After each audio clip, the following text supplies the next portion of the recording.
Yeah.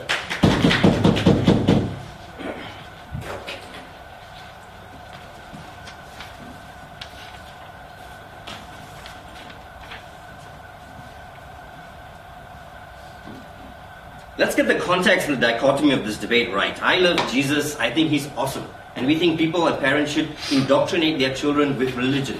They shouldn't use fear to propagate it. That is the topic of this motion, and that's what we are going to defend it. What we set up right from the start, what Tate talked about, is about reducing abuse. He said in the context, in the status quo, we take into account that there's more than just physical abuse. There is emotional abuse. You can talk a child and hurt that child and traumatize that child. We said using fear is similar to that. That's abuse. That's what we want to stop. We don't want religion to change their religious doctrine, but we don't think you should tell a child that make the child so afraid of doing things that the child would then become traumatized. That's the context of this debate, and that's what we're going to defend. What I'm going to do in my speech, I'm first going to respond to the things that we had about religion being awesome from the second speaker on that side of the house, and then talk about the rights of the parent, child, and about effectiveness of using fear and religion, why all those things don't necessarily stand. Now let's look at this first idea about religion is awesome. We agree, Madam Speaker, ladies and gentlemen, over the last 1,000 years, with many awesome things like the Inquisition, war, rape, pillaging, the wonderful things that religion has given this community and civilization, and we think those things are wonderful.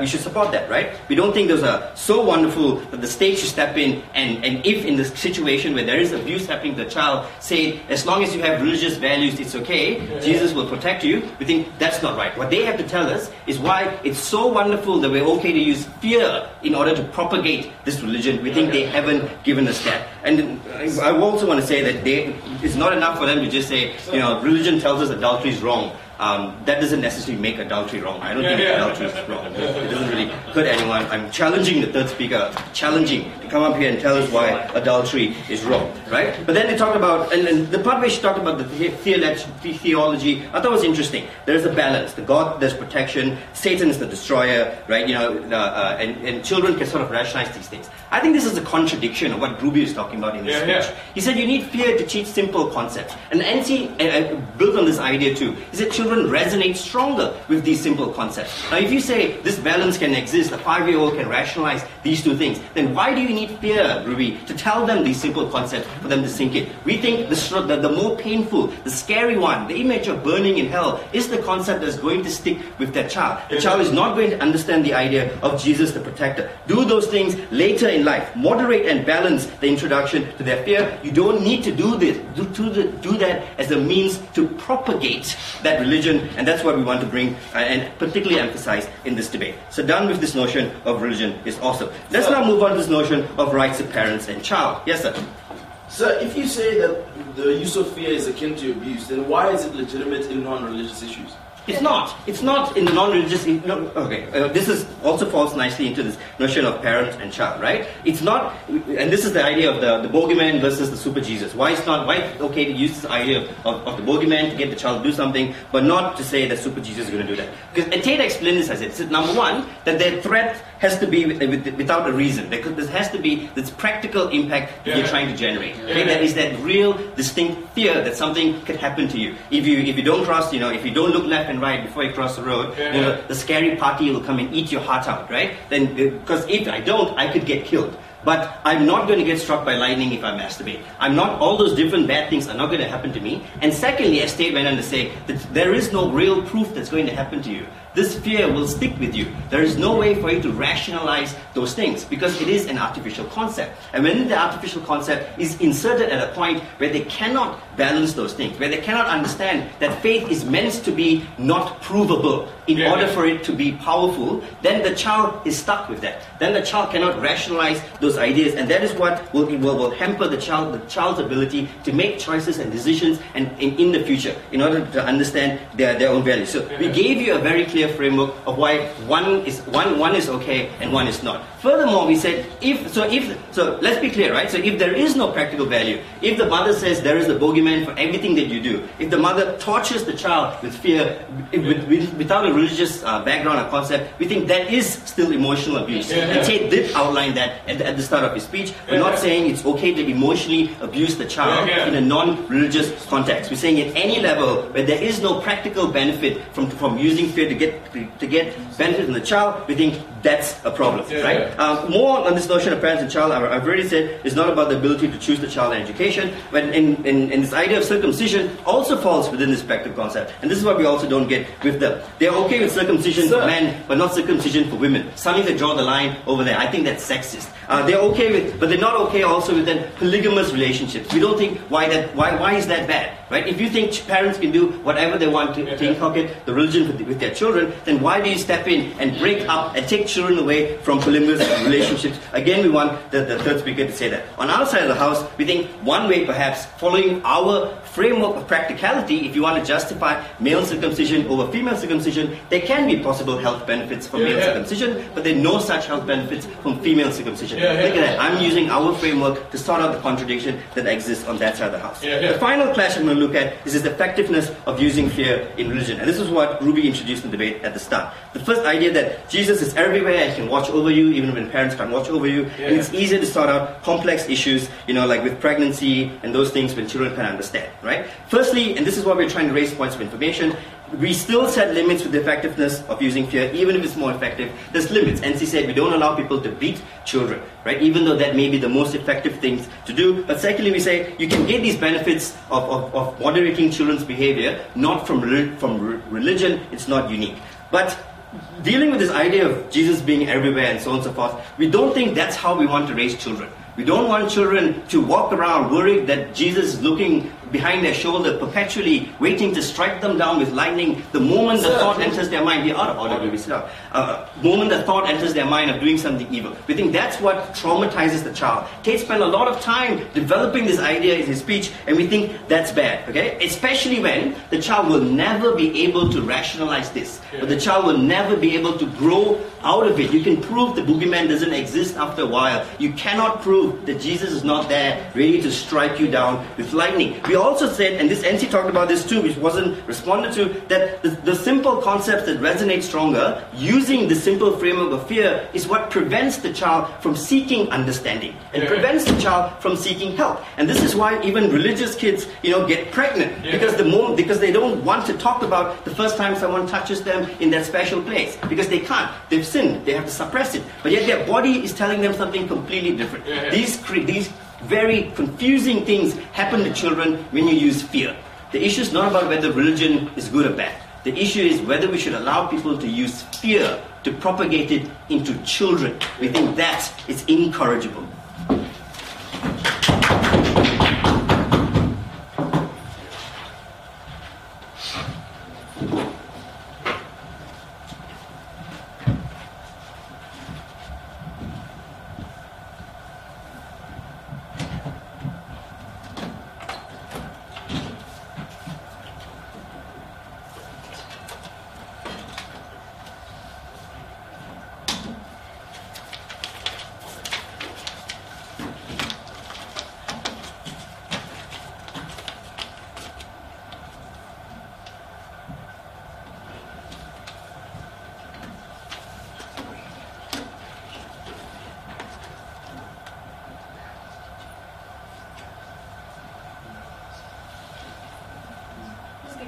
Sure, go ahead.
to a speech and invite the opposition to give a speech. The only problem they have in status quo is this whole traumatic experience that children suffer in Western liberal democracies when parents throw fear at them when they're trying to propagate religion. First of all, Madam Chair, let's analyze this on a fundamental basis, on this idea of psychological fear and a traumatic experience. They say that using fear creates negative consequences and that is harmful for children. But that applies in any paradigm and not only in religion, Mr. Speaker. When parents tell their children, eat your vegetables or you will die, or eat your vegetables because they are good for your health or else you'll suffer the consequences later, those are negative consequences as well. Parents have the absolute autonomy to use whatever means they can to propagate necessary messages that they want to onto their children. Under fundamental liberties, as long as it doesn't go against any fundamental laws that are in existence, Mr. Speaker. We don't see a great dire need from Tate's speech because there was very little analysis as to how grave this psychological fear really is. Because first they tell us children react differently to negative consequences. Of course they do. But in status quo, Mr. Speaker, Madam Chair, we do it all the time. Please have a seat. We do it to instill the fear so that they will not step out of the boundaries or they will not do things that parents dislike in status quo. You tell a child to look both ways, that's fine, Mr. Speaker. But what they are predicated on is that, look, these laws, these negative consequences or the idea of fear of religion doesn't need to exist.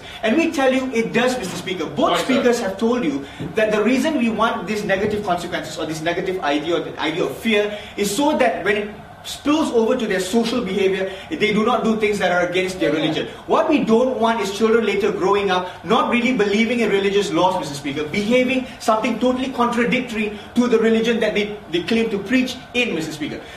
They seem to have this idea that masturbation isn't really bad, and things like that, or having an adulterous relationship isn't really bad. On a social level, it might not be, but when you call yourself a Christian and yet do all these things because you don't fear those consequences, Mr. Speaker, that's when we tell you it's detrimental not only to yourself, but the perception that people have against you. And that's the biggest problem we have. We don't really think that the psychological trauma, the psychological fear that they want to talk about is really dire in nature. Because in any aspect, Mr. Speaker, children want different things all the time. Parents can't say yes, a parent cannot concede to that, to all their wants and all their needs all the time. So we tell you that fear is put into them so that they will behave in the order that parents feel best. And the state recognizes that autonomy that has been given to parents in order for them to do this, Mr. Speaker. Secondly, Mr. Speaker, I want to talk to you on a next level.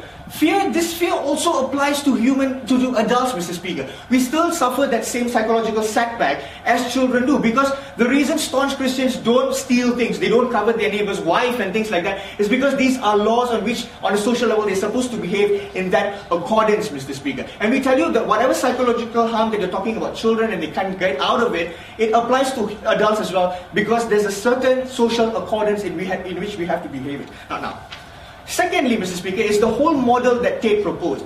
A state intervention, and if you really notice in Tate's speech, he wants to extend the child abuse laws, Mr. Speaker, because there are psychological problems. First of all, there has never been a state legislation that is based on emotions. Why? Because it's very, very difficult to do, and the emotions are subjective from person to person. So we don't think that state legislation should be in this case, first of all, Mr. Speaker. And as I've said early on in my speech, they equate this to child abuse. Why? Because the child is burdened psychologically. He's in a religion that he doesn't want to accept and he doesn't want to follow. But again, a mother telling the child, I will hit you if you do not finish your vegetables, because if you don't finish it, you will die. It's the same kind of concept, the same kind of psychological trauma. We can't have a state legislation for finishing your vegetables as well, Mr. Speaker. It's the same parallel to that. We don't think that is necessarily feasible. But more importantly, what is the need for fear today?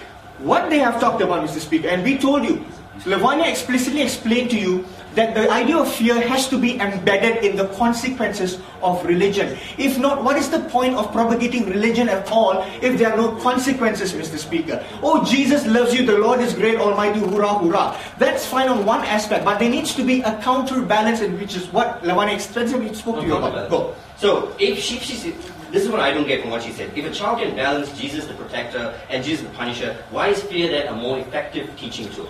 Look, Jesus the protector is one thing, but when you do something that Jesus doesn't like, there are consequences that you have to undergo, Madam Chair. And that is the kind of counterbalance that you want to fix. I'll give you a very good example, Mr. Speaker.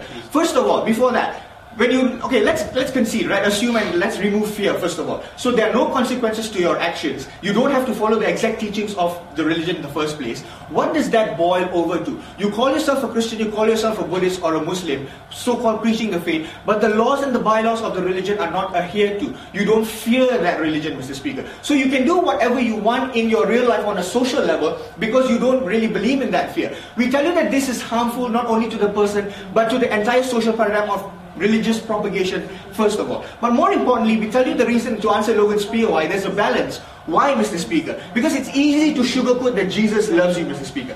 But in some point in time, and we all know children are mischievous and they do things that are, we don't really like.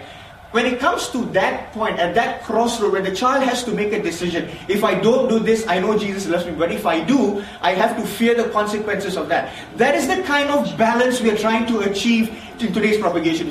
That is the very importance of that fear. When it comes to that crossroads of doing something negative or not doing it, to know that there are consequences and fearing those consequences if you continue with your actions, Mr. Speaker, that is the kind of consequence, that is the kind of actions we tell you we can deter. The very reasons parents propose fear and put that into religion, Mr. Speaker, and this was touched by Gruby, is so that they will behave in accordance. The state has no right to violate the parental autonomy into telling the parent what they want their child to believe in and how they should propagate it. We don't see a dire harm in terms of the psychological harms that these children face. We tell you that these psychological harms happen under any paradigm, under any circumstance, whenever children just don't want to do something just because they don't want to do it. We don't think this is dire enough. There's no real dire need for this proposal, Mr. Speaker. We don't see a harm in parents propagating the religion. We tell you when it comes to a crossroads, there needs to be a balance. Jesus loves you and He's the Almighty is fine. You do good things, you will be rewarded. But in the case where you go against the teachings of a religion that you're currently in, that you're currently known for, if you go against those religions, that's when there are consequences. When you fear it, we feel that will deter the child even further. For all those reasons, we're very proud to oppose.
And call upon the opposition reply speaker to wind up the case beside opposition.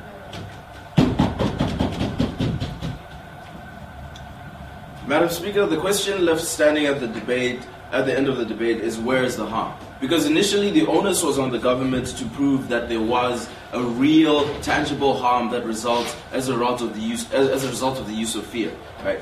And let's actually analyze according to the analysis that they gave us. Because they said that they would allow parents to lie using other superstitious issues that are non-religious, like the boogeyman, for example. Right? So obviously we know that there is no harm that occurs as a result of the child being afraid to do that which they were told not to do. Because in both circumstances, they are afraid. In one case, they are afraid of the boogeyman. In the other case, they are afraid of God. So there is no harm in that regard. Otherwise, the harm would apply in their paradigm as well. Right?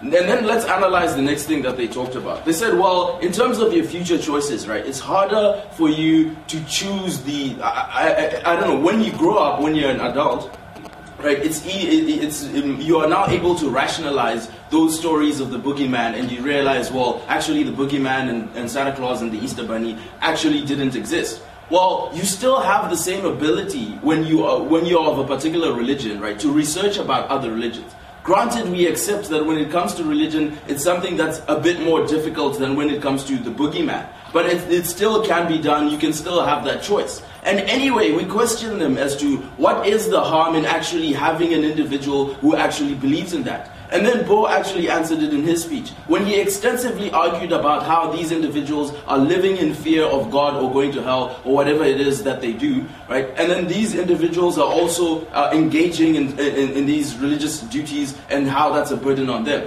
right? But then that seems like they actually have a problem with individuals who have belief in religion. Because an individual who was taught religion, who still does those same things, but without the use of fear, right? Why is it that that harms him in that circumstance, but it doesn't harm them? They're doing the same thing, they're both going to the same mass, they're both saying the same prayers, but somehow one individual is harmed more than the other.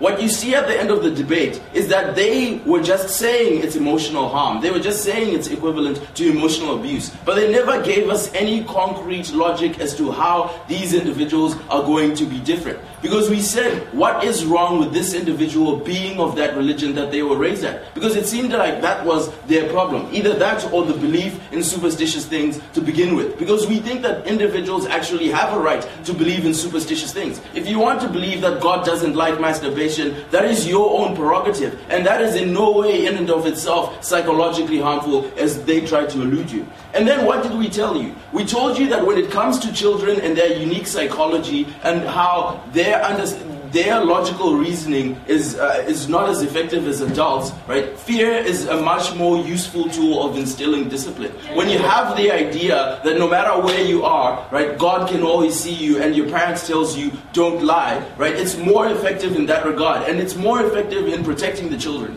Because when parents tell their children, like, don't do this because God doesn't like it. In many cases, it's for the child's own good. When they say adultery is not good and God doesn't like it, they want to protect their children from teenage pregnancies and the like. You may not agree with that, right? But then these individuals have the choice to change their mind once they become adults, right? So we don't see that kind of a problem. They have a problem with individuals staying in a particular religion, but that still happens no matter what. If that was their problem, the appropriate solution would be for the government to say that parents aren't allowed to teach religion anyway.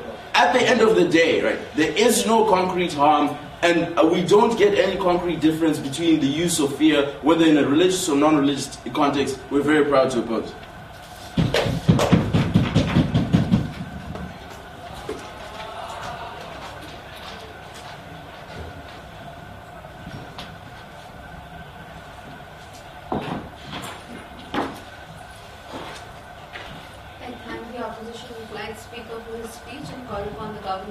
Speaker to end the debate. Hear him.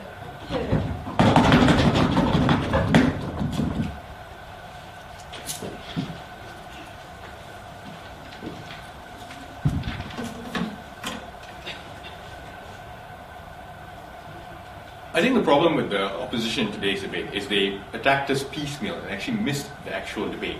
Because essentially, we zeroed in on the unique harm of fear. We established fear in and of itself is harmful to the child. It's unacceptable that we should do it. But we talked about where we make trade-offs. We said the importance is the security and the emotional and physical security of the child. If you're doing something with fear to guarantee that, then that's good, right? It's fine. We're not thrilled about it. We think it's painful for the child, and we're not going to encourage it. Hence, Logan's particular clarification that we're not going to allow you to continue to scare your child. But if you're protecting your child from something else, it's all right.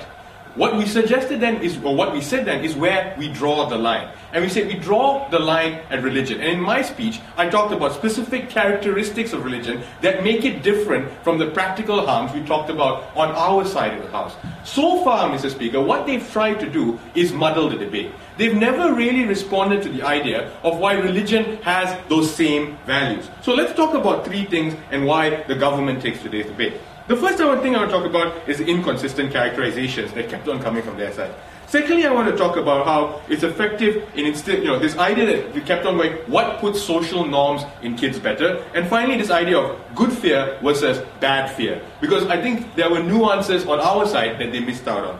Firstly, on this idea of inconsistent characterization. Firstly, they started off by going, children, Gruby's material was predicated on children being able to only respond to fear, that fear needed to be there. Otherwise, all the social good he talked about would not apply. But then Lavanya comes out and goes, no, children are capable of seeing those gradations. They're able to see Jesus as a protector. They're able to see the positive value. We, on our side, have said, no, fear always, and we agree with Gruby's characterization, we say, it is true.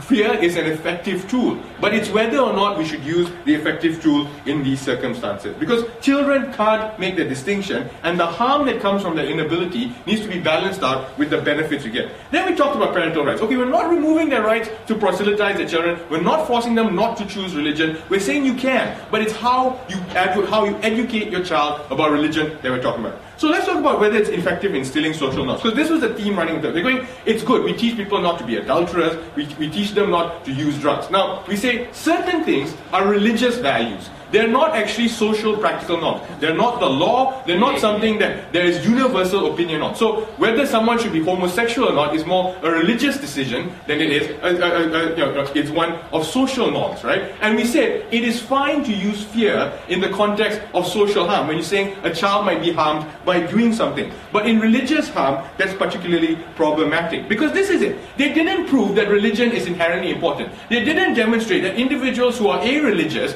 would not be able to have the same social values that they propagated. So for them to argue the way they did, they need to show we lose something without these people being religious at all. And we said this, so drug use and teen pregnancies, why do you need to tell someone they're going to go to hell for being fornicators? Finally, we say, even in terms of talking about effectivity, right, we say firstly, effectivity is predicated on whether we want the result, but secondly, as a litmus test, is beating the child or FGM and polygamy an effective way of propagating religion that we'll accept. And finally, in MC speech, we said, does it actually work? And we said, more likely than not, people shy away from talking about important religious issues. Finally, good fear versus bad fear. They tried to make the bogeyman and Jesus the same. We said they are qualitatively different. Because if you value the emotional and physical security of a child, there are certain types of fear that you will use to preserve that. You are not preserving the physical and emotional security of the child by telling them they will go to hell unless they believe in God. And I said this at the very start